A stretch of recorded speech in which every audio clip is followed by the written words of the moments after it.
Pemirsa, Presiden Joko Widodo meminta para peserta program Kartu Prakerja untuk benar-benar memanfaatkan peluang pelatihan yang disediakan dengan sebaik-baiknya. Hal itu disampaikan Presiden saat memberikan arahan kepada para penerima program Kartu Prakerja di Istana Negara Jakarta. Di hadapan 500 penerima program Kartu Prakerja yang hadir, Presiden meminta agar mereka terus belajar dan meningkatkan keterampilan agar mampu bersaing di era digitalisasi sekarang ini.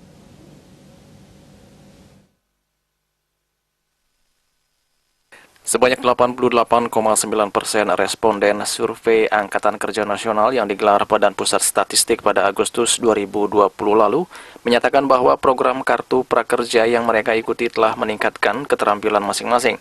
Peningkatan keterampilan secara berkelanjutan tersebut memang merupakan hal yang sangat dibutuhkan untuk terus maju dalam jalur persaingan.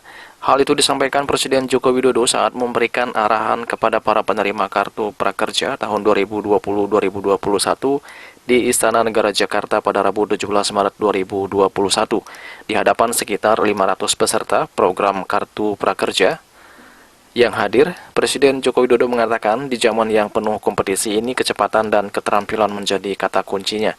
Oleh karena itu, dalam kesempatan tersebut, Presiden meminta para penerima program Kartu Prakerja untuk benar-benar memanfaatkan peluang pelatihan yang disediakan dengan sebaik-baiknya, sehingga dengan terus meningkatkan keterampilan dan kemampuan diri, maka akan mampu menghadapi persaingan global yang semakin ketat. Apa yang disimpulkan dari survei yang ada, 88% keterampilannya meningkat. Ini yang kita harapkan. Karena dalam zaman yang penuh dengan kompetisi seperti ini, kalau keterampilan kita, skill kita tiap hari tidak kita perbaiki,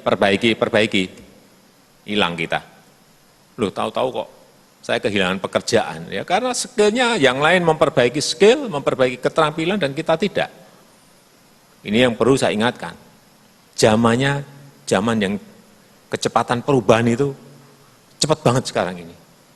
Dan saudara-saudara harus mengikuti itu. Kalau perubahan ini enggak diikuti, ya tahu-tahu kita, dulu teman saya udah jauh banget, kita kok masih di sini. Karena dia memperbaiki keterampilannya, meningkatkan skillnya, dan kita tidak. Sepanjang tahun 2020 lalu, pelaksanaan program Kartu Prakerja berhasil menjangkau 5,6 juta penerima dari 34 provinsi di 514 kabupaten kota. Program tersebut digulirkan pemerintah untuk meningkatkan kompetensi kerja, produktivitas, dan daya saing. Setidaknya terdapat kurang lebih 1.700 macam pelatihan dari 165 lembaga yang disediakan program Kartu Prakerja.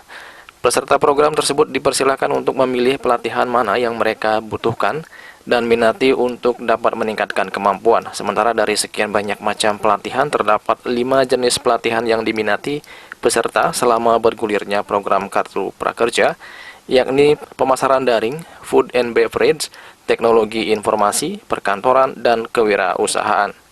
Dari Jakarta, Juli Suwarto dan Ketut Smadiase melaporkan.